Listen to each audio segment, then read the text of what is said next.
conclut là la série des 2 forums qui ont eu lieu bien entendu sur la problématique de l'accès aux soins sur nos 2 territoires, pays de Phalsbourg et commune de Sarrebourg-Moselle-Sud. Maintenant, ce travail collectif qui a été mené sur les 2 soirées, eh bien, il va être mélangé, synthétisé par rapport à ce qui a déjà été fait, notamment avec les professionnels de santé. Et à l'automne, eh bien, ça sera le moment de rédiger définitivement le projet de contrat local de santé qui sera signé avec l'État, le préfet d'un côté et l'agence régionale de santé de l'autre. Et les priorités, les mesures prioritaires que nous allons mettre en œuvre, eh bien, on essaiera de les négocier au coup par coup. En tout cas, aujourd'hui, c'est bien d'améliorer le parcours de santé de nos habitants et notamment des personnes plus âgées, des plus éloignées en zone rurale, pour que le pays de Sarrebourg soit non seulement naturellement très beau, mais qu'on y vive le mieux possible et le plus longtemps possible. Et Philippe Morand, personne qui est debout, qui est mon directeur. Docteur Michel Gasse, qui lui se présentera puisqu'il interviendra, mais il est président de la CPTS, la Communauté professionnelle territoriale de santé. Il nous expliquera en quoi cela consiste. Et puis, voilà, cette brochette de jeunes, ce sont les intervenants du bureau d'études Mazars Santé. Voilà, vous êtes là effectivement pour un sujet dont on parle souvent dans les médias, mais aussi dans nos conversations. On entend souvent parler de déserts médicaux. Ça recommence, ça, cette histoire-là. De pénurie de soignants à l'hôpital, ou encore de difficultés, voire d'impossibilité de trouver un spécialiste dont on a besoin. Donc vraiment aujourd'hui une complexité. Et voilà, apparemment pour être un peu mieux soigné, il vaut mieux habiter aujourd'hui dans une grande ville, voire une métropole, et plutôt dans le Grand Sud. Et voilà, ce n'est pas notre cas. Et on a d'autres atouts ici, donc il n'y a pas lieu de plus déménager dans le Grand Sud, mais néanmoins quand même améliorer la situation de la santé. Donc pour cela, eh bien, on s'est associé avec le pays de Phalsbourg, je remercie encore Christian pour ce partenariat, pour mettre en place un dispositif qui s'appelle Contrat local de santé, un CLS, qui est cadré dans le cadre d'une loi, qui est en appui par rapport à au moins une feuille de route santé qui est élaborée au niveau de la région Grand Est, au niveau des régions. C'est un document, un contrat qui a une validité de 5 ans. Au bout de 5 ans, eh bien, on remet l'ouvrage sur la table et qui prévoit différentes mesures, différentes améliorations. C'est un document qui va être signé quand il sera validé, on pense fin d'année ou début de l'année prochaine, entre les 2 communautés de communes, mais aussi l'État, donc le préfet et l'agence régionale de santé du département, de la région. Et tout cela conduit d'abord à mener un état des lieux, un diagnostic sur la situation sur notre territoire, le pays de Sarrebourg. On vous le présentera succinctement, mais vous pourrez vous-même apporter votre vision de la chose, de votre vécu. Et puis cela, bien sûr, à partir de cet état des lieux, eh bien, il est prévu une série d'actions, des actions prioritaires, là aussi que vous pourrez valider et examiner, en tout cas conforter ce soir. Il est vrai que la santé est vraiment un enjeu très important pour les territoires, pour l'attractivité des territoires, et c'est un grand souci pour bon nombre de nos personnes, notamment ceux qui sont en milieu rural, notamment les personnes âgées qui n'ont plus de mobilité, qui n'ont pas accès à Internet. Enfin bref, ce sont vraiment des problèmes importants à mener. Je rappelle quand même que la santé relève de la responsabilité de l'État. Mais comme nombre de dossiers de domaines, eh bien, tout cela est mené d'une façon bien trop centralisée sur Paris. Et par voie de conséquence, eh bien, nous, les territoires ruraux, on passe souvent à travers les mailles du filet. Et donc, il faut qu'on se débrouille nous-mêmes. Alors, c'est l'objet de cette réunion ce soir. C'est d'écouter d'abord le docteur Michel Gasse qui va vous parler de la CPTS, mais aussi de sa vision sur la santé des personnes de notre territoire. Et puis ensuite, vous aurez l'occasion de voir un peu le travail qui a été mené jusqu'à présent. Et après, nous allons travailler en 2 ateliers, enfin en atelier, mais en tournant une fois. Et c'est là que vous aurez, vous, à apporter votre contribution. Voilà, je vous remercie encore de votre présence Et je laisse la parole à... Enfin, vous allez d'abord vous présenter, puis ensuite le docteur Michel Gasse. Je suis donc le docteur Michel Gasse, je suis installé à Artzwiller, donc dans le canton de Phalsbourg. Et donc je suis également coordinateur de la maison de santé pluriprofessionnelle FEV, Phalsbourg, Artzwiller et Vallée des Éclusiers. Récemment, donc, j'ai été élu donc, président de la communauté professionnelle territoriale de santé des pays de Sarrebourg et Phalsbourg. Et donc, on m'a demandé de vous parler de la désertification médicale de notre territoire. Concrètement, comment se traduit cette désertification sur notre territoire? Pour vous, patients, ce sont des déplacements vers des territoires de plus en plus éloignés, comme Sarrebourg et Nancy, pour avoir par exemple un avis neurologique ou dermatologique avec des délais d'attente de plusieurs mois. C'est souvent un recours excessif et inapproprié aux services d'urgence des centres hospitaliers de Sarrebourg, par défaut d'accès à votre médecin traitant. Ce service d'urgence lui-même, surchargé de travail avec des délais d'attente de 4 à 6 heures et un gros risque de mise en difficulté de son fonctionnement. C'est également un gros risque de prise en charge tardive de certains problèmes de santé graves par difficulté d'accès aux soins, parfois pire encore, un renoncement aux soins pour des patients qui laissent dangereusement se dégrader leur état de santé. Du point de vue du médecin, c'est l'obligation morale de prendre en charge des patients issus de territoires parfois éloignés, en difficulté d'accès aux soins, avec pour conséquence une surcharge de travail pour ces médecins et parfois même l'incapacité d'accueillir de nouveaux patients. Pire encore, c'est une difficulté pour certains médecins issus de zones sous-dotées sur notre territoire de pouvoir assurer correctement la permanence de soins. Ce sont enfin des médecins qui vivent de plus en plus mal cette situation, au bord du burn-out, qui finissent par craquer et arrêter prématurément leur activité professionnelle sans trouver de successeur. Mais quelle est véritablement la cause de cette désertification?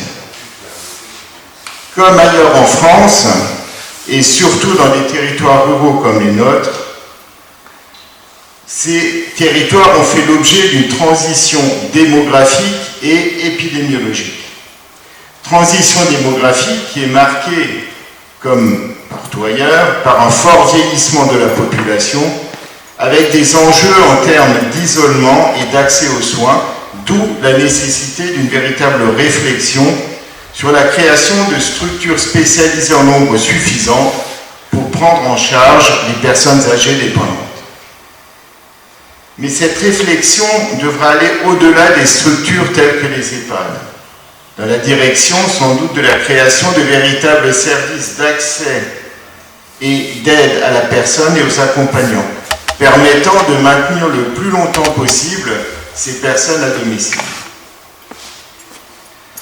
La transition épidémiologique, quant à elle, est la conséquence directe du développement socio-économique qui nous a fait passer au début du XXe siècle d'une structure de mortalité à dominante infectieuse, c'était l'époque des épidémies de tuberculose et des grandes pandémies, à une structure à dominante de maladies chroniques et dégénératives. C'est l'explosion du diabète, des maladies cardiovasculaires, des cancers, maladies d'Alzheimer, toutes ces pathologies que nous connaissons actuellement. Et depuis peu, depuis l'avènement de la dernière pandémie, à une structure à mortalité mixte, à la fois infectieuse et maladies chroniques. Mais ce qui caractérise surtout notre territoire, c'est l'explosion des maladies chroniques sévères, les fameuses ALD, affections de longue durée. Ces transitions démographiques et épidémiologiques ont eu 3 conséquences majeures. La première, une explosion de la demande de soins, un épuisement des professionnels de santé et enfin un accroissement de la dépendance. Donc on peut comprendre aisément que cette tension créée sur la demande de soins, due à ces deux transitions démographiques et épidémiologiques, couplée à la tension sur l'offre de soins, donc à savoir la désertification médicale de notre territoire, pose un véritable problème pour l'accès aux soins de la population de notre territoire. Donc, la solution, les solutions qui seraient possibles, donc, se situeraient essentiellement dans deux groupes. Le premier groupe de solutions serait de mieux utiliser donc, les ressources existantes sur notre territoire. Le deuxième groupe serait de faire venir de nouveaux patients sur ce même territoire. Pour mieux utiliser les ressources existantes, deux solutions possibles. D'abord, renforcer la coordination et deuxièmement, renforcer la coopération des professionnels de santé par la délégation des tâches. Renforcer la coordination veut dire mieux utiliser les moyens existants en les coordonnant, c'est-à-dire en harmonisant les différentes activités des professionnels de santé du territoire, toujours dans le souci d'une plus grande efficacité. C'est le but que s'est fixé la CPTS, Communauté professionnelle territoriale de santé, dont les professionnels membres veulent rédiger un projet de santé pour le territoire et répondre ensemble à des problématiques de santé communes. Il s'agit concrètement d'une véritable réorganisation des soins ambulatoires, donc des soins hors milieu hospitalier. C'est également le but que se fixent les maisons de santé pluriprofessionnelles et les équipes de santé pluriprofessionnelles, qui mettent en place, eux, une véritable organisation des parcours de soins autour de leur patientèle. La première solution serait donc de réaliser un véritable maillage territorial efficace en maison de santé et en équipe de soins pluriprofessionnels. Deuxième groupe de solutions, renforcer la coopération entre les professionnels de santé par la délégation de tâches. Il s'agit en fait d'une nouvelle forme de coopération entre professionnels par la délégation d'actes de médecins vers des infirmiers. Des compétences personnelles sont attribuées donc, à des tâches habituellement effectuées par des médecins.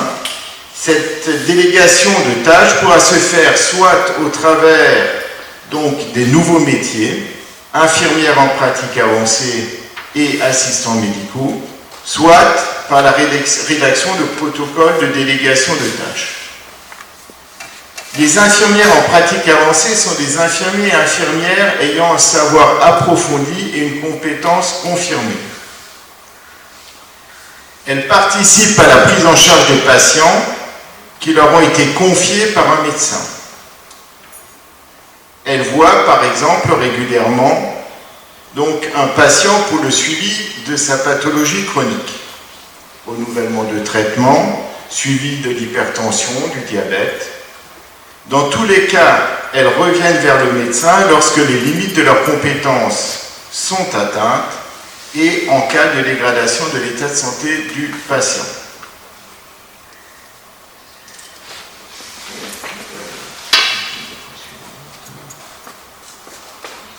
Donc, les solutions qui pourraient être amenées sont donc globalement pour attirer également l'attraction de nouveaux patients, peut-être la diapo précédente, c'est de rendre le territoire déjà plus attractif, donc au niveau culturel et social, et également donc par l'universitarisation du territoire. C'est une chose que nous défendons beaucoup au niveau de la CPTS. Déjà dans un premier temps par une augmentation de maîtres de stage, donc de médecins qui prendraient en stage de jeunes internes, et ce qui permettrait en fait de sédentariser des patients donc, sur le territoire durant leur formation.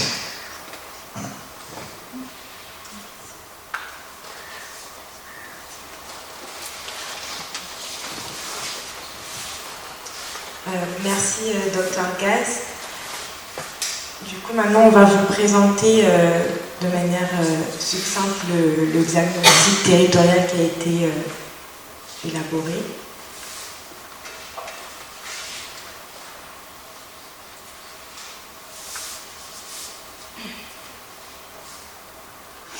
Merci à toutes et à tous d'être venus aujourd'hui. C'est important de participer à l'élaboration de ce contrat local de santé.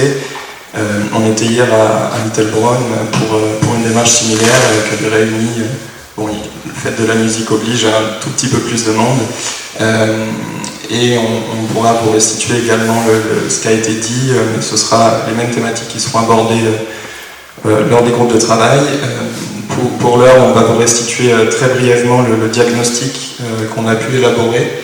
Donc un diagnostic essentiellement quantitatif avec quelques touches de qualitatives qui émanent d'entretiens et de groupes de travail qui ont été réalisés. Vous allez voir, c'est très bref. On a pris le parti d'essayer de ne pas nous assommer sous un déluge de chiffres. Sous un déluge de chiffres. Vous pourrez retrouver le diagnostic complet, donc plusieurs dizaines et dizaines de pages sur le site de la communauté de communes, dès aujourd'hui il me semble. Et donc de ce fait, il n'y a par exemple pas les comparaisons entre les chiffres qu'on donne, mais c'est pour simplement cadrer et orienter les discussions que vous aurez tout à l'heure et approfondir très légèrement ce qu'a déjà dit le Dr Grass. Donc la première thématique sur laquelle on a travaillé, c'était les caractéristiques sociodémographiques de la population. Alors très brièvement, sur le territoire des deux communautés de communes, on a une faible croissance démographique et une part importante de personnes âgées. Alors de manière un peu plus spécifique, il y a une évolution annuelle négative de la population. C'est-à-dire que l'addition du solde naturel et du solde migratoire donne le chiffre de moins 0,56%, donc la population diminue. En parallèle, on a un territoire qui compte une part importante de sa population âgée de 45 à 74 ans. 40% de la population est âgée de 45 à 74 ans. On s'est aussi intéressé aux projections qui montrent une augmentation de la part de la population âgée de 75 ans et plus, qui est anticipée au niveau régional. Donc en termes numériques, il y a une augmentation de 30% de la population âgée de 75 ans et plus entre 2013 et 2030. 2030, c'est bientôt. Et également, la part des personnes âgées de 75 ans et plus vivant seules, c'est-à-dire souvent isolées au domicile, ou pas, mais il y a quand même de grandes chances, dans le pays de Sarrebourg est d'environ 38,4%. Sur ce focus croissance démographique et personnes âgées, les groupes de travail et les entretiens ont fait remonter que le schéma départemental d'autonomie propose la mise en place d'actions favorisant la vie sociale des personnes âgées ou en situation de handicap également, et la lutte contre l'isolement par le repérage des situations de fragilité. Le deuxième focus dans cet intérêt sur les caractéristiques sociodémographiques, c'était sur le niveau de vie, le taux de pauvreté, qui est relativement favorable sur le territoire des deux communautés de communes, mais une attention à avoir sur l'insertion professionnelle des jeunes, puisque la population a un taux de pauvreté moindre, mais tout de même présent, notamment dans le quartier politique de la ville de Sarrebourg, et la part des jeunes en difficulté d'insertion et en augmentation constante, strictement constante depuis 2007, et a pris 2,3 points de pourcentage. Et donc, de manière très logique, les groupes de travail et les entretiens ont fait émerger une nécessité d'accompagner les personnes précaires à la santé. Bonsoir, donc Agathe Rativier du cabinet Mazars, et moi je vais vous parler un petit peu de l'état de santé de la population et de l'accès aux soins. Donc sur les constats du diagnostic, on a remarqué un territoire qui compte près d'un tiers de sa population en affection de longue durée, Pour faire très simple, les affections de longue durée, donc ALD, ce sont les maladies chroniques, les cancers, les maladies neurodégénératives qui demandent un traitement sur la durée et pour lesquels les patients bénéficient d'une exonération de frais vis-à-vis de la sécurité sociale et d'un tiers payant notamment. Donc c'est un indicateur qui nous montre qu'il y a un besoin de santé très présent, puisque un tiers c'est un peu plus de ce qu'on peut remarquer au niveau régional ou national. Et de même, on a aussi une population couverte par la complémentaire santé solidaire, qui est la C2S, donc l'ex-CMU, un régime spécifique de la sécurité sociale, donc assez faible, et qui concerne donc, notamment des patients atteints de diabète type 1 ou 2, à hauteur de 6,4% de la population, ce qui est un peu plus qu'au niveau régional et national, et les tumeurs malignes, donc grosso modo les cancers, à hauteur de 5% de la population. Donc là aussi un taux plus élevé qu'au niveau régional ou national, donc des besoins en particulier sur ces deux problématiques de santé et plus largement sur les affections de longue durée. On a au niveau de la déclaration des médecins traitants 8,5% de la population âgée de plus de 17 ans qui n'a pas de médecin traitant déclaré. On est sur des seuils. On est sur des seuils assez proches de ceux observés au niveau régional, national. Au niveau de la mortalité, on a une mortalité prématurée assez importante sur votre territoire, en particulier liée à des comportements à risque. Donc ce qu'on appelle comportement à risque, c'est ici notamment consommation d'alcool, consommation de tabac. Et c'est un constat aussi qui se retrouve plus largement dans la région Grand Est, et pour lequel l'ARS a notamment donné déjà des orientations sur ce point. Et puis il y a des maladies, comme on disait, chroniques qui sont aussi facteurs de mortalité. Et enfin, on a une consommation de soins en médecine générale essentiellement concentrée sur le pays de Sarrebourg, et même sur Sarrebourg, un peu aussi sur Phalsbourg, mais très peu de médecins généralistes présents dans les autres communes de la communauté de communes.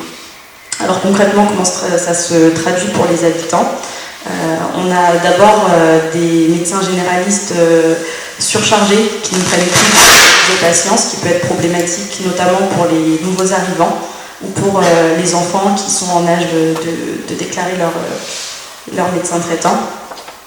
On a des médecins qui sont aussi âgés et qui vont partir à la retraite dans les prochaines années. Donc là aussi un enjeu sur le remplacement des médecins et l'attractivité du territoire pour les jeunes médecins. On a des communes, donc je le disais, très peu dotées en médecins, voire pas du tout dotées en médecins généralistes. On a une commune de Phalsbourg par rapport à la commune de Sarrebourg qui est davantage carencée en médecine de ville, en médecine de proximité, que ce soit généraliste ou spécialiste. Ce qui implique en termes d'enjeu de valoriser le centre hospitalier, les services qu'il peut offrir et là encore un enjeu d'attractivité des professionnels de santé puisque le centre hospitalier est actuellement sous-doté dans certains services. En ce qui concerne la prise en charge des enfants, donc la PMI, la protection maternelle et infantile, donc service départemental périnatal et de petite enfance, donc a souligné la nécessité d'avoir une meilleure coordination au sein des urgences pédiatriques pour améliorer la prise en charge des enfants. Sur le plan de la santé environnementale, on a la commune de Sarrebourg qui a la communauté de communes de Sarrebourg qui a la volonté de développer les mobilités douces, donc à travers la mise en place de pistes cyclables. Donc là, pour aussi permettre aux plus actifs et à ceux qui peuvent de se déplacer par des moyens alternatifs. Et puis enfin, on a des freins financiers donc, dans l'accès aux soins identifiés, avec des spécialistes qui peuvent pratiquer des dépassements d'honoraires assez importants, ou des personnes qui ne peuvent pas aujourd'hui avancer certains frais médicaux et font parfois malheureusement le choix de renoncer à certains soins ou renoncer à certains médicaments pour cette raison. Voilà, pour les principaux constats. Je vais passer la parole à Maë sur l'offre de santé. Bonsoir à toutes et à tous, donc Maë Labesse du cabinet Mazars. Donc concernant l'offre de santé, donc Sarrebourg représente le principal pôle d'implantation des structures de santé du territoire, avec pour les structures d'accueil, notamment pour l'accueil des personnes âgées et en perte d'autonomie, le territoire est doté de 8 EHPAD, une résidence autonomie et une maison d'accueil rural qui est en cours de construction à Dabo. Oui, c'est ça, pardon, pour les personnes âgées. Des structures sanitaires qui sont implantées principalement donc, à Sarrebourg, et avec notamment un service de maternité, un hôpital de jour, un centre de spécialisation à domicile et un centre médico-psychologique. Et le centre hospitalier de Lorquin, il concentre des services notamment comme la maison d'accueil spécialisée, un hôpital de jour pour les personnes âgées ou un hôpital de nuit. Ensuite, donc, le territoire est doté d'une offre diversifiée d'hébergement également donc, à destination des enfants et des adultes qui sont en situation de handicap. Et concernant l'offre en psychiatrie, l'offre se concentre principalement donc, à Sarrebourg avec près de 200 places d'hospitalisation donc, en psychiatrie. Les principaux éléments qui sont ressortis donc, des ateliers et des groupes de travail, c'est une nécessité de valoriser les services du centre hospitalier pour attirer les professionnels de santé, notamment dans les services spécialisés qui sont sous-dotés. Et la PMI, donc protection maternelle et infantile, a souligné la nécessité d'avoir une meilleure coordination, notamment pour les urgences psychiatriques et pour donc améliorer la prise en charge au sein des urgences psychiatriques.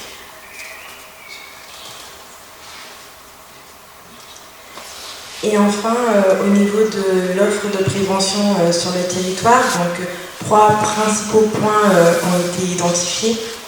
Donc il y a une forte participation au dépistage organisé des cancers, plus de 63% pour le cancer du sein, plus de 60% pour le cancer du col de l'utérus et 37,3% pour le cancer colorectal. Des actions de prévention à destination des personnes âgées sont mises en place sur le territoire par des associations ou d'autres structures. Et dernier point, il y a un nombre d'enfants diabétiques ou en surpoids qui est en augmentation sur le territoire. Donc avec les entretiens et les groupes de travail, donc, les acteurs ont pu identifier la nécessité d'homogénéiser les actions de prévention sur l'ensemble du territoire et d'améliorer également la lisibilité. Les actions qui sont mises en place ne semblent pas être très connues par les acteurs et également les habitants. Donc il y a une nécessité également de développer des actions de prévention en nutrition notamment et sensibiliser les enfants à l'alimentation durable, notamment pour prévenir tout ce qui est diabète, limiter le gaspillage, etc. Il y a également la problématique des transports de mobilité qui a été évoquée, qui est un frein pour l'accès à ces actions qui peuvent être mises en place sur le territoire.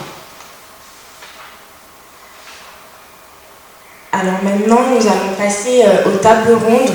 Donc on vous propose de vous répartir en 2 ou 3 ateliers.